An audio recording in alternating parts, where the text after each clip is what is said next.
Estudo da Epístola do Apóstolo Paulo aos Efésios. No último áudio eu havia parado no capítulo 2, no verso 15, que diz assim a palavra do Senhor: na sua carne desfez a inimizade, isto é, a lei dos mandamentos, que consistia em ordenanças para criar em si mesmo dos dois um novo homem, fazendo a paz. E pela cruz reconciliaremos com Deus em um corpo, matando com ela as inimizades. Paulo continua defendendo a posição do gentio salvo em Cristo. Então, o quadro e o contexto é um contexto, quem sabe, que na igreja está gerando dúvidas. Se tu pegar o capítulo 15 do livro de Atos, tu vai ver que Paulo e Barnabé, eles vêm a Jerusalém para haver uma assembleia. E uma das coisas que se decide pelos apóstolos e pelos anciãos é que se mande cartas à igreja e que se diga que alguns saíram do meio da igreja de Jerusalém, fazendo coisas, dizendo coisas que eles não foram mandados a dizer. Então, esse é o contexto de pessoas, de judeus, cristãos, não estou falando de não cristãos, estou falando de irmãos que saíram de Jerusalém e que começaram a estar nesses lugares, nas igrejas em que Paulo havia fundado, e trazendo mensagens.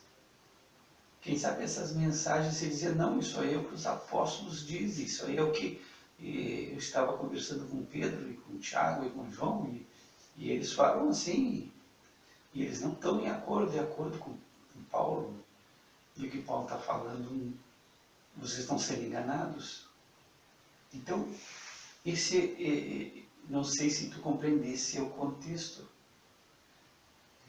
Por isso, Paulo faz questão de trazer o tempo passado. Era assim, então não é mais. Essa é a ideia e a visão dessa defesa de Paulo sobre a situação atual. Então Paulo quer colocar e incutir na mente da igreja gentia é que o que se está falando agora faz parte do passado sem Cristo. Agora estamos em Cristo. E as coisas não são como eles estão pensando. Em Cristo, todas as coisas são diferentes. Então, se tu consegue visualizar o contexto geral, tu vai entender o que Paulo está querendo passar à igreja. E aí ele vai dizer que na carne, na sua carne, Jesus desfez a inimizade.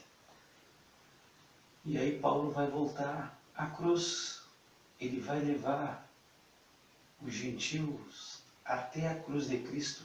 É interessante, porque ele quer mostrar que através da cruz, Jesus cumpriu toda a justiça de Deus por nós. E quando os apóstolos, no capítulo 15 que eu havia falado, eles mandam uma carta, eles dizem, olha, não tem obrigação de cumprir a lei. Deram algumas recomendações, mas eles eximiram os gentios de cumprirem a lei e de se circuncidarem. Quando Paulo escreve também aos Gálatas, e a igreja dos Gálatas na Galácia estava passando pelo mesmo problema,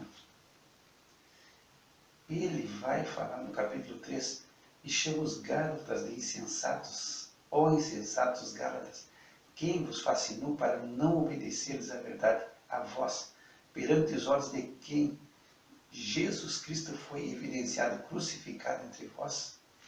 Então, Paulo, ele chama, evoca a cruz. Quando Cristo, na sua carne, ele desfaz a inimizade.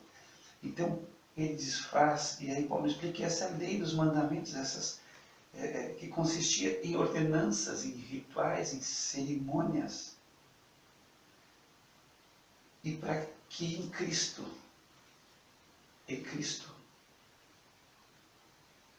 ele, dos dois, judeus e não judeus, judeus e gentios, ele faça um novo homem, fazendo a paz.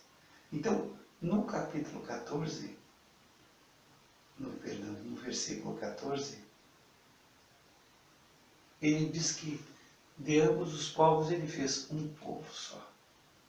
Agora no versículo 15, dos dois homens ele fez um novo homem.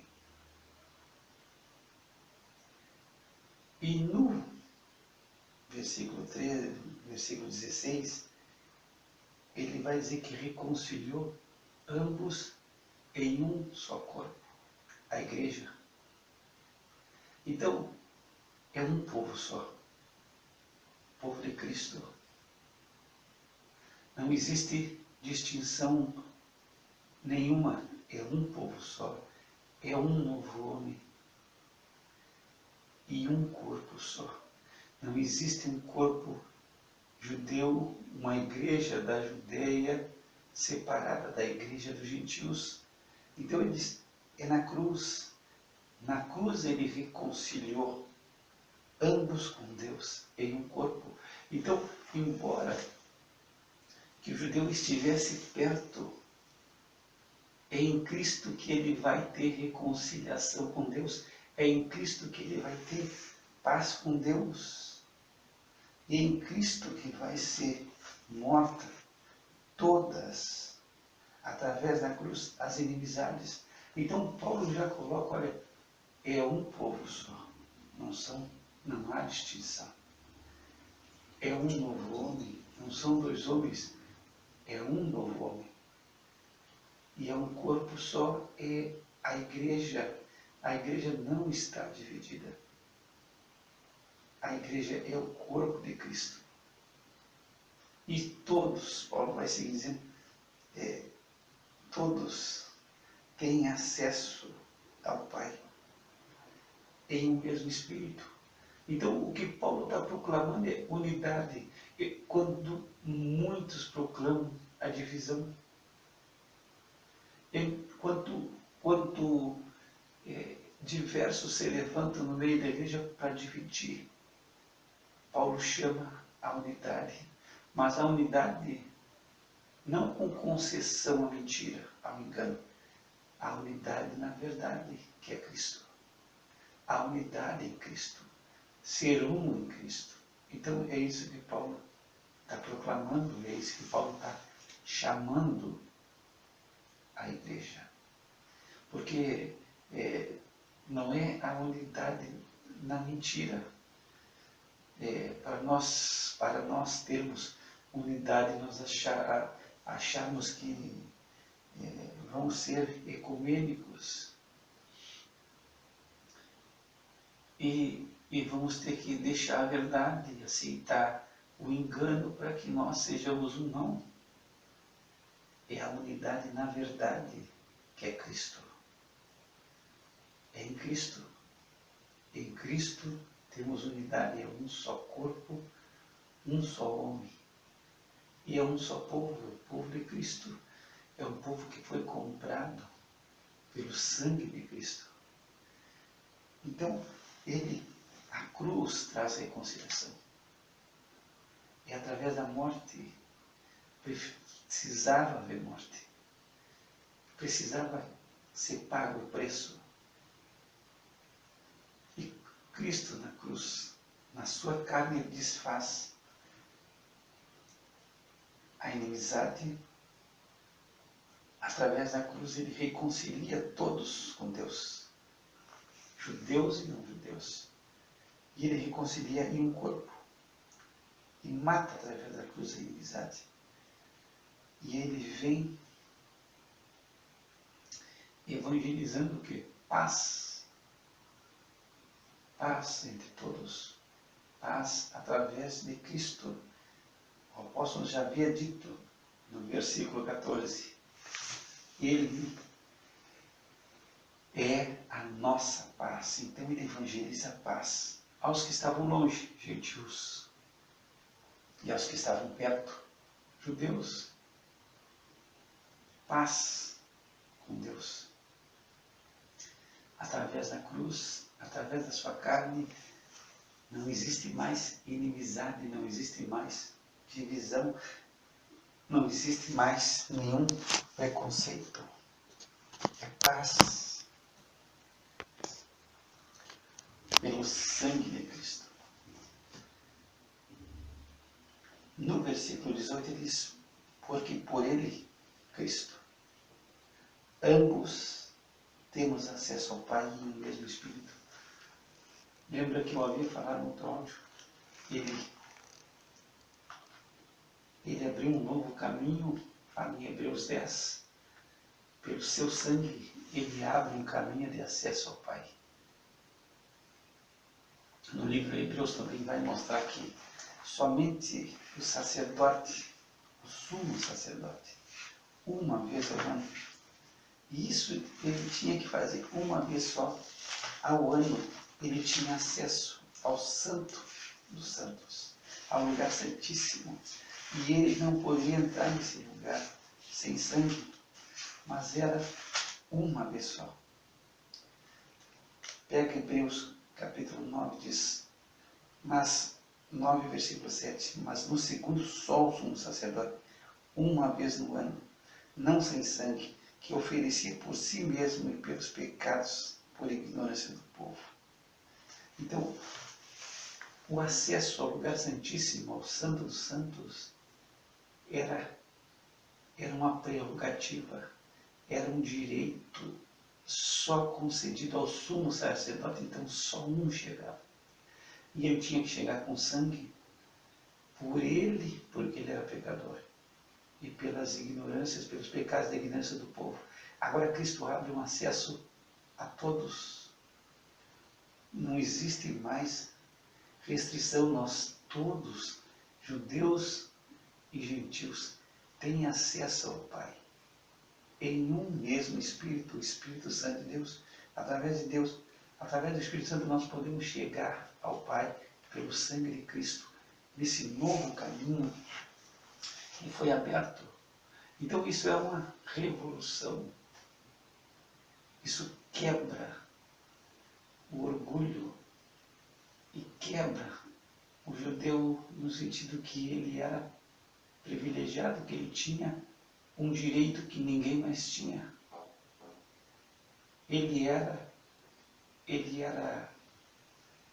Ele tinha um povo como um povo exclusivo, só ele tinha acesso, só ele podia. E agora, em Cristo, se quebra, se rasga, como eu falei, se rasga o véu de alto a baixo. Quer dizer, Deus, começa por Deus fazendo isso. E Deus quer, em Cristo, que todo gentil possa chegar até Ele.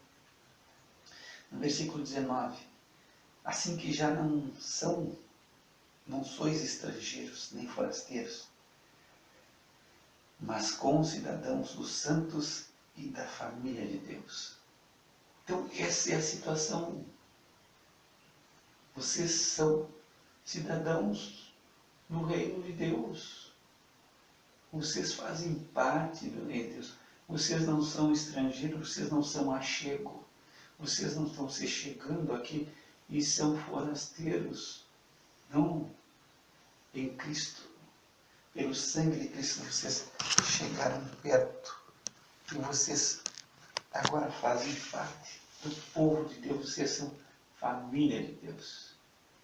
Então, é algo glorioso, é extraordinário ser família de Deus. Tu é co-herdeiro com Cristo. São bênçãos espirituais nas regiões celestiais, é bênção espiritual. Tu faz parte da família de Deus por Cristo. E isso é algo grandioso. Isso faz parte da adoção de filhos. Deus nos toma e Deus não faz distinção. Não, esse aqui é judeu. Ah, esse aqui é um privilegiado. Ah, esse aqui é gentil. Ah, esse aqui, tudo bem, vou receber, mas não é legal. Não, tu faz parte da família de Deus, em Cristo. Então, muitas vezes isso nos faz ensoberbecer ou deitar. Eu sou da família de Deus. Mas em Cristo, tudo é em Cristo. E a gente não tem que se orgulhar, porque não é por mérito próprio, é por Cristo. Então, muitas vezes, com sutileza, nós nos começamos a nos engrandecer por algo que é dom de Deus, é graça de Deus, e que nós temos que engrandecer o Senhor por nos dar essa condição. Então, é muito fácil eu me soberbecer e dizer, não, eu sou cidadão dos céus. Então, eu sou diferenciado, eu sou mais que os outros. Eu sou grande, eu sou o tal. E esses judeus que se achavam que eram grandes, que eram alguma coisa, agora eles não são mais. E é fácil de acontecer isso. É muito fácil. Há um tempo na igreja se levantava a mão e dizia, eu sou filho do rei, eu sou filho do rei, eu sou isso, em Cristo eu posso tudo. Mas isso nos levava a um caminho de soberba, nos levava a um caminho de se achar que nós éramos alguma coisa. E não se dava glória a Cristo. Nós somos miseráveis, pecadores. Quando o apóstolo Paulo ele vai falar, e nós vamos entrar no capítulo 3, verso 8, ele diz, a mim, o mínimo de todos os santos me foi dada essa graça. Então não existe soberba nenhuma, não existe exaltação nenhuma em Paulo, é judeu, e ele se considerou o mínimo dos santos.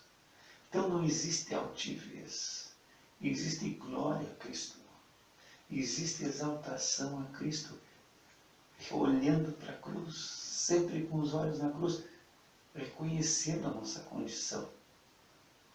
Mas em Cristo nós somos família de Deus, e a glória é de Cristo.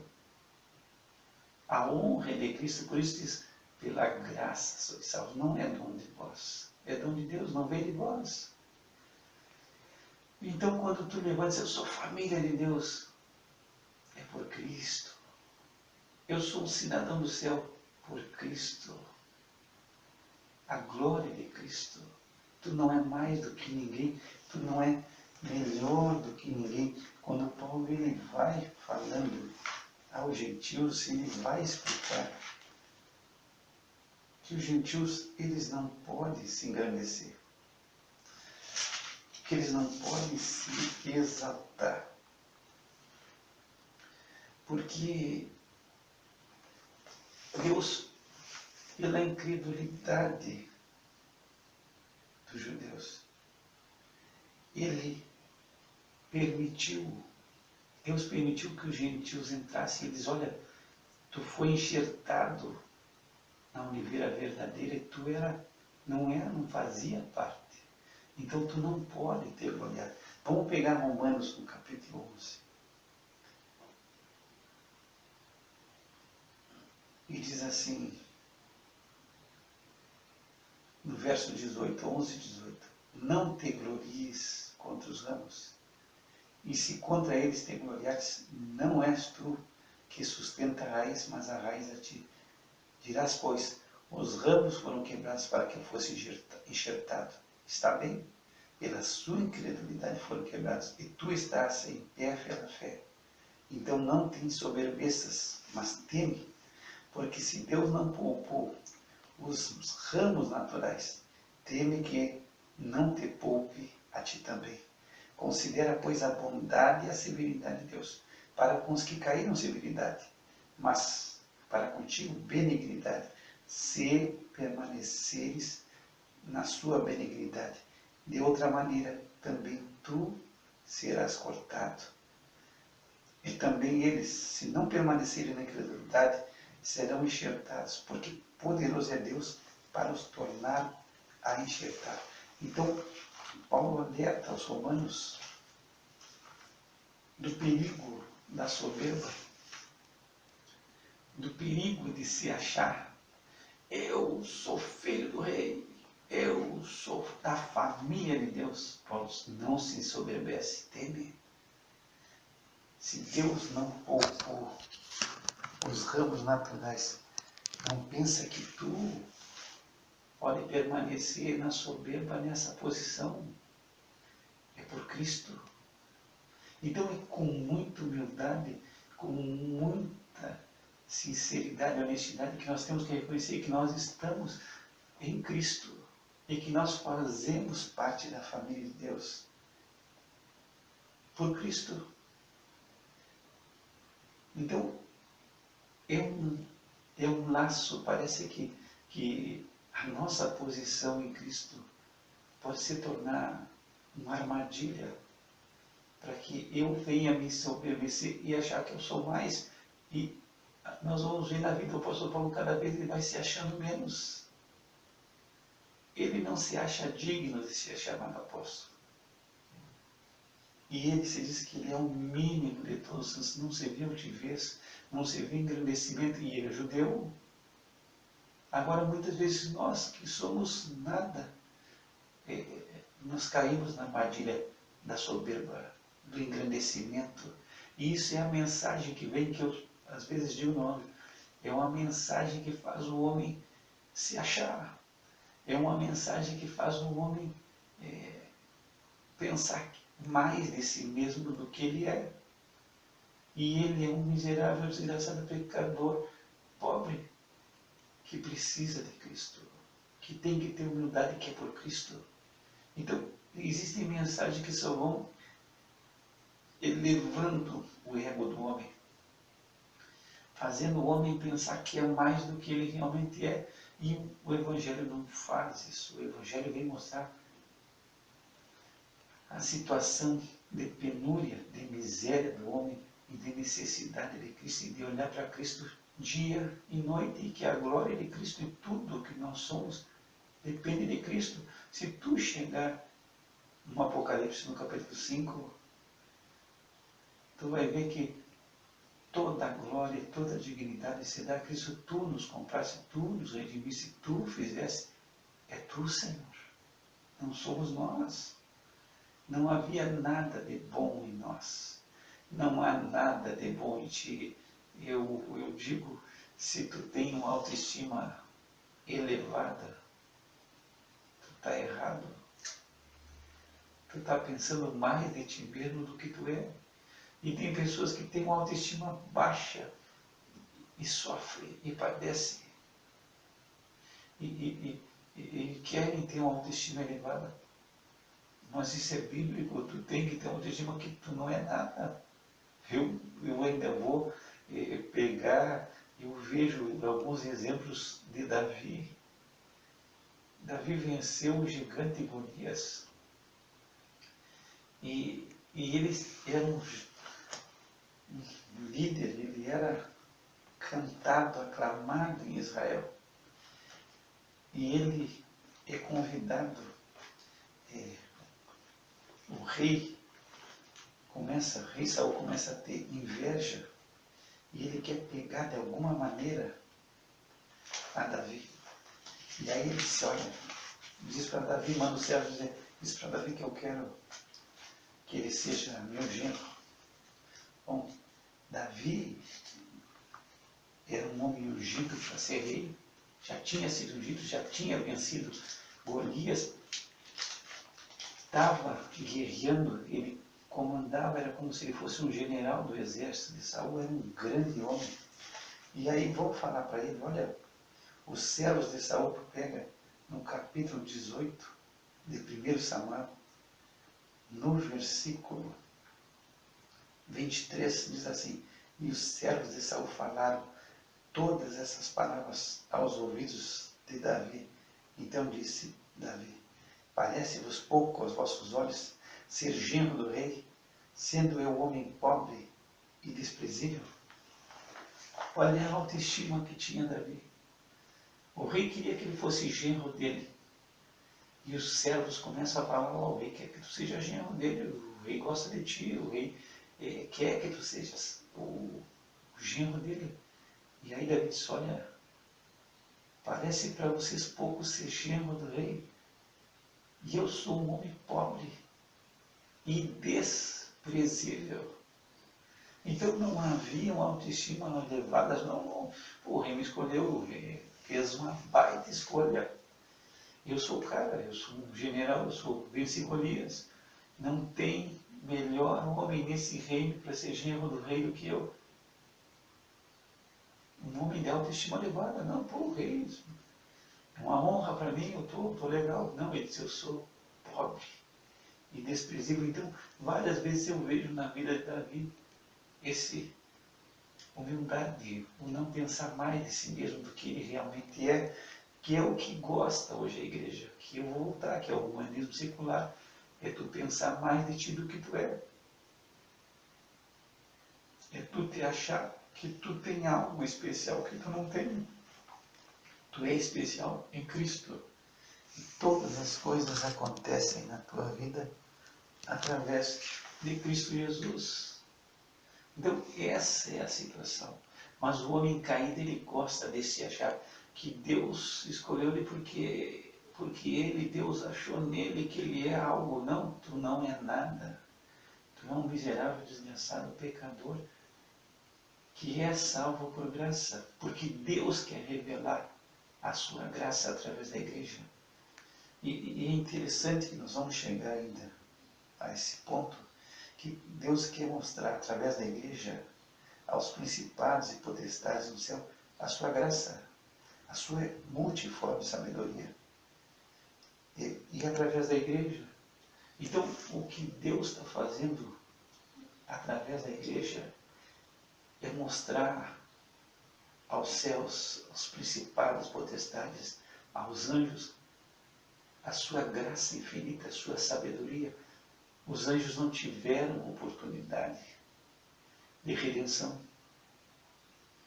Os anjos não conheceram o que era arrependimento. Os anjos não conheceram a graça de Deus. Os que pecaram, pecaram, e os que não pecaram, Deus confirmou eles como santos e eleitos, e os que pecaram foram confirmados como condenados. Então, Deus agora, através da igreja, através do seu povo, Ele quer mostrar aos principados e potestades a sua eterna graça, a sua abundante graça, a sua misericórdia, a sua sabedoria, o seu plano eterno. Então, isso é notório. Os anjos ficam observando. Se tu lembrar Lucas, se não me falha a memória, eu vou buscar agora aqui Lucas,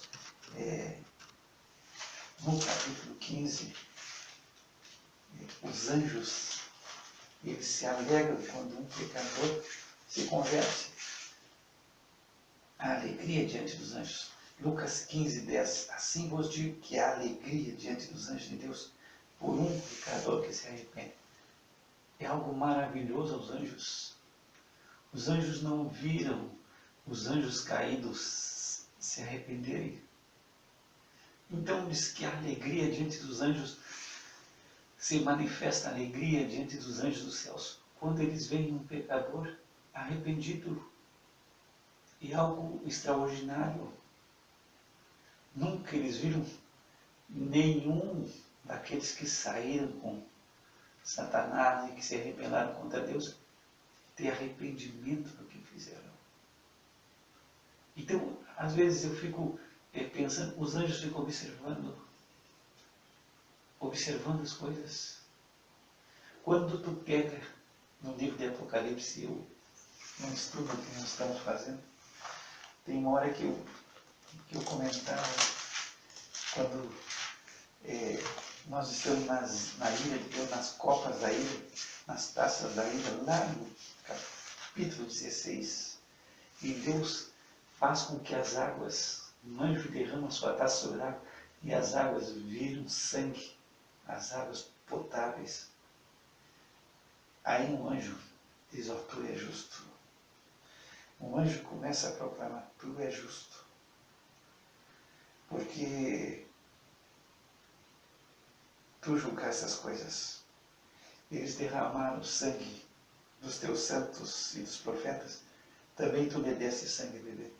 Então, quem sabe, os anjos, eles não têm uma compreensão total da multiforme sabedoria e graça e misericórdia de Deus. Então, esse anjo irrompe em glória a Deus e diz, tu és justo. Olha, nós estávamos observando aqui, eles mataram, eles tinham sede de sangue, agora tu está dando sangue para eles, agora isso é legal, ele começa a dizer, tu és justo. E é o anjo das águas. E depois, tem outro anjo no altar que ele diz, olha, Senhor, verdadeiros e justos são os teus juízos. Então, os anjos irrompem porque eles contemplam o que está acontecendo na terra. E eles estão, quem sabe, barbarizados.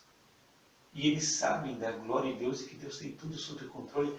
E quem sabe Deus os surpreenda com a sua glória a cada momento. Então, quando Deus manifesta a glória, os anjos eles ficam de boca aberta. E aí eles têm que se dobrar e glorificar a Deus, porque Deus nos surpreende mostrando a multiforme da sua sabedoria.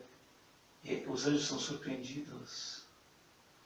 E eles se irrompem em glória a Deus, porque eles se maravilham da majestade do nosso Deus. Então, Deus está usando a igreja, está nos usando para mostrar aos anjos, aos principados e potestades a sua glória. Então não é por ti, não te gloria, não te soberbece, não te engrandece. A glória é Cristo. E é isso que nós temos que entender. Que o Senhor te abençoe e te guarde, que o Senhor faça resplandecer sobre ti o seu rosto e tenha misericórdia de ti, que o Senhor levante o rosto sobre ti e te dê a paz. Graça e paz da parte de Deus nosso Pai e do Senhor Jesus Cristo. Pai, nós te damos glória. Não existe nada em nós que seja bom ou que seja agradável. O que tu faz por nós é demonstrar a tua graça, a tua infinita graça em Cristo. Tu fez algo incompreensível por nós. O teu amor excede o entendimento, não se entende o que tu fizesse por nós. E nós somos gratos em Cristo Jesus